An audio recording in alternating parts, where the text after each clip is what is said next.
สวัสดีค่ะยินดีต้อนรับสู่ Talk Tasty เล่าซีรีส์ความเดิมตอนที่แล้วคาโอรุวางแผนที่จะไม่ติดต่อโอกาวะเพื่อให้เธอเป็นฝ่ายมาหาเขาที่โฮสต์คลับเองเขากำลังเผชิญแรงกดดันอย่างหนักเพราะเหลือยอดเพียง 500,000 เยนเขาก็จะสามารถแซงขึ้นเป็นโฮสต์อันดับหนึ่งได้ด้านโอกาวะเธอจึงตั้งใจทำแบบฝึกหัดการเขียนให้เข้าใจง่ายขึ้นเพื่อช่วยเขาและตัดสินใจไปหาเขาที่โฮสต์คลับ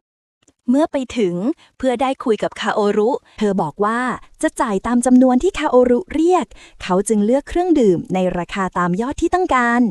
นั่นทำให้โอกาวะผิดหวังอย่างมากและก่อนที่เธอจะกลับเธอได้ยื่นแบบฝึกหัดการเขียนที่ตั้งใจทำมาให้เขาความจริงใจของเธอทำให้คาโอรุรู้สึกผิดเขาจึงนัดเธอมาอีกครั้งเพื่อคืนเงินให้และบอกลาตั้งใจว่าไม่เจอกันอีกก่อนที่เขาจะเดินจากไปโอกาวะเรียกเขาไว้แล้วบอกว่าที่จริงแล้วเธอไม่ได้อะไรจากการสอนเขาเลยสักนิดมีเพียงความรู้สึกดีใจที่ได้ช่วยให้เขามีโอกาสมากขึ้นเท่านั้นคาโอรุนิ่งไปครู่หนึ่งก่อนจะถามเธอตรงๆว่าที่จริงแล้วเธอหลงรักเขาใช่ไหมเขาบอกว่าเขาดูออกเพราะตัวเขาเองก็รู้สึกแบบเดียวกันโอกาวะฟังแล้วเพียงยิ้มบางเธอบอกว่าความรู้สึกของเขาอาจเป็นแค่ความแปลกใหม่เท่านั้นเพราะอีกไม่นานเขาก็คงเบื่อเธอไปเองสิ่งที่ควรรักษาไว้ไม่ใช่ความรู้สึกนั้นแต่คือความสัมพันธ์ระหว่างศิษย์กับอาจารย์ต่างหากหลังจากนั้นทั้งสองก็เริ่มต้นการเรียนกันใหม่อีกครั้งที่บ้านของโอกาวะหลังจากที่เธอบอกครอบครัวว่าไม่มั่นใจเรื่องการแต่งงานผู้เป็นแม่ก็ถูกกดดันจากพ่อทันทีโดยพ่อบอกว่าทำงานมั่นยกเลิกอีกครั้งก็ถือว่าเป็นความผิดของแม่ต่อมาแม่เดินมาคุยกับโอกาวะด้วยน้ำเสียงอ่อนโยนถามว่าลังเลเรื่องแต่งงานหรือเปล่าเพราะคนส่วนใหญ่ก็มักรู้สึกสับสนก่อนถึงวันสำคัญแบบนี้อยู่แล้วโอกาวะนิ่งไปครู่หนึ่งก่อนถามกลับว่า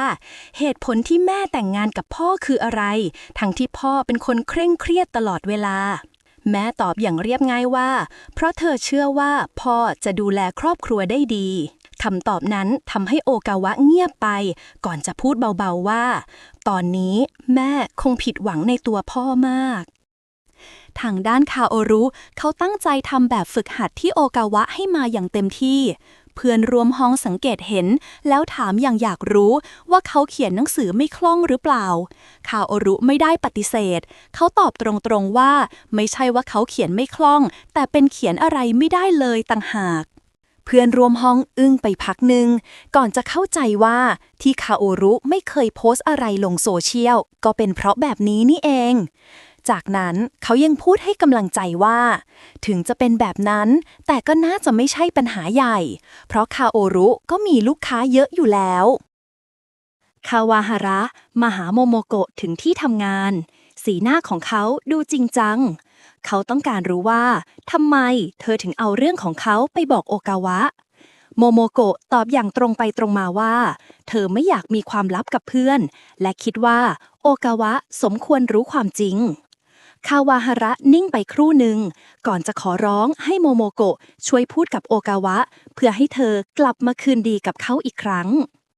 โมโมโกะรู้ทันตั้งคำถามกับเขาว่าจริงๆแล้วเขาก็มีเรื่องปิดบังเหมือนกันใช่ไหมเพราะปกติคนที่นอกใจมักตั้งคำถามแบบนี้กับอีกฝ่ายเขาเงียบไปครู่หนึ่งก่อนยอมเล่าความจริงคือก่อนหน้านี้เขาเคยคบกับใครคนหนึ่งแต่ก็เลิกกับเธอแล้วเพื่อที่จะแต่งงานกับโอกาวะโมโมโกะพูดอย่างชัดเจนว่าถ้าเป็นแบบนั้นเรื่องนี้เขาก็ควรบอกความจริงกับโอกาวะด้วยที่โรงเรียนซากุระถามโอกาวะว่าการสอนผู้ชายคนนั้นราบรื่นไหมโอกาวะยังไม่ทันตอบเขาก็เอ่ยปากบอกว่าช่วงนี้เป็นช่วงหยุดภาคฤดูร้อนถ้าอยากให้เขาช่วยสอนก็สามารถทำได้ซึ่งทำให้โอกาวะดีใจมากคืนนั้นคาวาฮาระนัดเจอกับโอกาวะเพื่อคุยกันอีกครั้งเขาขอโทษเธออย่างจริงจังที่เคยแอบตามและรู้สึกผิดที่ไม่ไว้ใจเธอ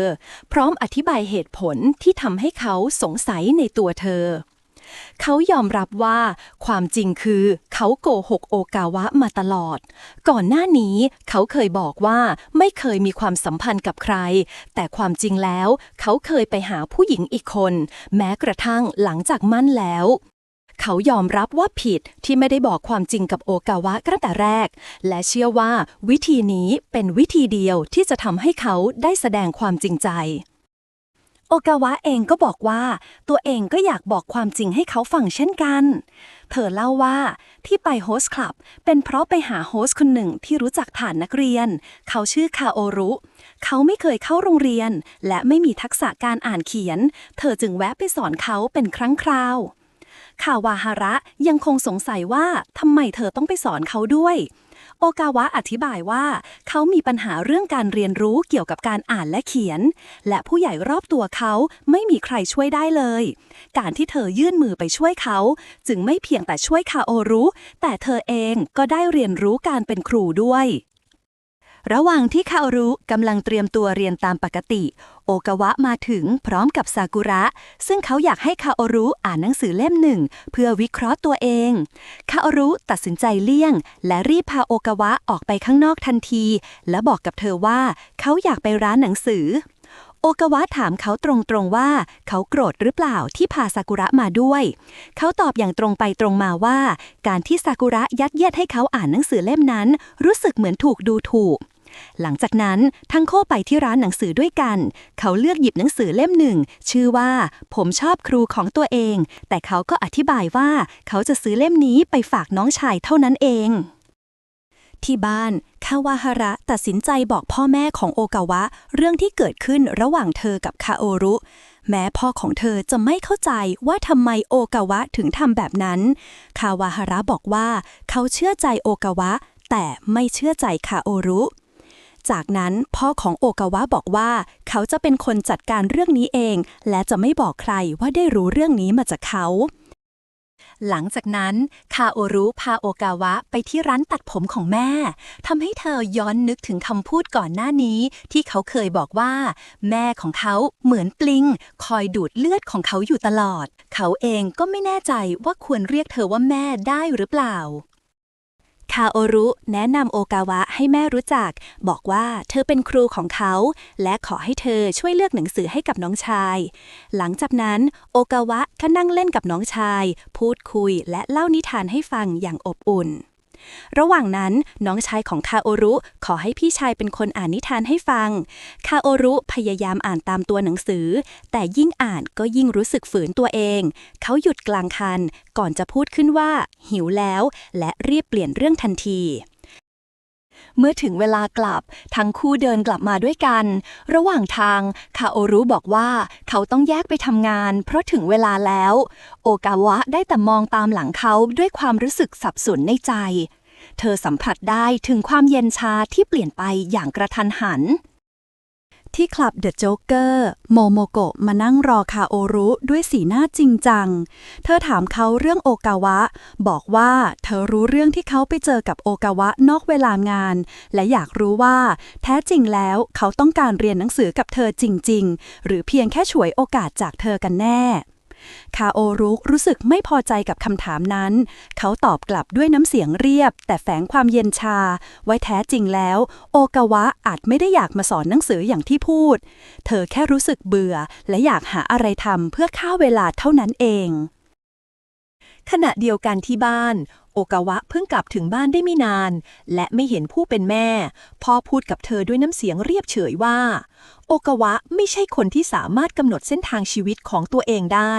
การพึ่งพาคนอื่นน่าจะดีกว่าการพยายามฝืนด้วยตัวเองเขาบอกว่าเขารู้จักเธอดีตั้งแต่เกิดและรู้ว่าเธอเป็นคนที่โชคดีมากอยู่แล้วไม่นานหลังจากนั้นโทรศัพท์ของโอกาวะก็ดังขึ้นเป็นสายจากซากุระแจ้งว่านัตสึกิกับแม่จะมาที่โรงเรียนคืนนี้ทำให้โอกาวะต้องรีบออกไปที่โรงเรียนอีกครั้งโมโมโกะถึงกับชะงักเมื่อเห็นแม่ของโอกาวะอยู่ที่คลับซึบาสะที่อยู่ด้วยกันสังเกตเห็นสีหน้าของเธอและถามว่าเป็นคนรู้จักหรือเปล่าก่อนที่แม่ของโอกาวะจะหันกลับมา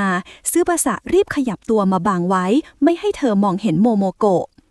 ไม่นานแม่ของโอกาวะได้เจอกับคาโอรุและบอกอย่างตรงไปตรงมาว่าเธอคือแม่ของโอกาวะพร้อมขอร้องให้เขาเลิกยุ่งกับลูกสาวของเธอในอีกมุมหนึ่งซึบาสะถามโมโมโกะว่าผู้หญิงคนนั้นคือใครก่อนจะเดาว่าเป็นแม่ของโอกาวะใช่ไหมเขาบอกว่าจริงๆแล้วเขาดูออกอยู่แล้วและเริ่มพูดถึงคาโอรุด้วยน้ำเสียงไม่พอใจเขายอมรับว่าไม่ชอบอีกฝ่ายเพราะทั้งคู่มาจากพื้นเพที่ยากจนเหมือนกันแต่ต่างกันตรงที่คาโอรุแทบไม่ต้องพยายามอะไรยอดของเขากลับเพิ่มขึ้นเรื่อยๆแถมยังเป็นที่โปรดปรานของประธานที่คอยพูดเสมอว่าสักวันหนึ่งคาโอรุจะขึ้นเป็นอันดับหนึ่งของที่นี่ซึ่งนั่นเองทำให้เขารู้สึกไม่ชอบโมโมโกะบอกว่านี่เป็นวิธีที่มัดใจลูกค้าหรือเปล่าซึบาสะหัวเราะเบาๆและยอมรับว่าเขาไม่มีทางเอาชนะเธอได้เพราะเธอมองทะลุเขาหมดทุกอย่างโมโมโกะตอบกลับอย่างอ่อนโยนว่าเธอชอบที่เขาเป็นแบบนี้เพราะอย่างน้อยเขาก็แสดงให้เห็นว่าเขาเป็นมนุษย์คนหนึ่งเหมือนกันอีกด้านหนึ่งแม่ของโอกาวะยื่นเงินก้อนหนึ่งให้คาโอรุในใจ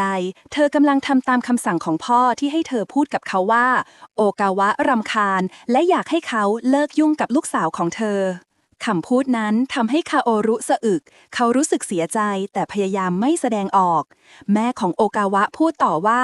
ลูกสาวของเธอต้องหาคู่ที่เหมาะสมเพราะถ้าอยู่กับคนที่ไม่เข้ากันสุดท้ายก็มีแต่จะเจ็บปวดถึงเธอจะไม่ได้มองว่าเขาเป็นคนไม่ดีแต่ทั้งคู่ต่างกันเกินไป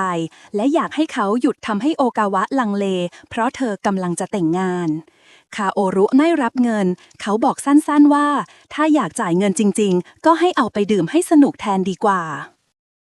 ที่โรงเรียนแม่ของนัตสึกิปฏิเสธไม่ให้ลูกไปเรียนต่อต่างประเทศแม้เธอจะยืนยันอย่างหนักแน่นว่าเธอต้องการไปจริงๆโอกาวะซึ่งอยู่ในที่ประชุมด้วยจึงพูดขึ้นทันทีว่า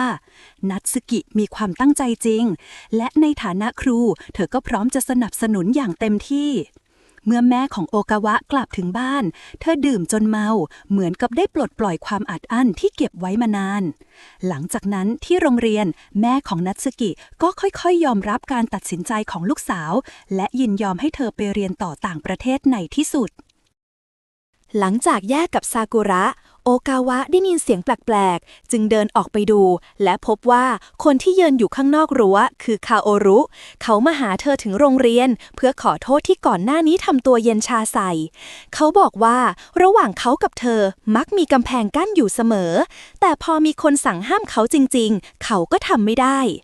โอกาวะถามเขาตรงๆว่ามีใครพูดอะไรกับเขาหรือเปล่า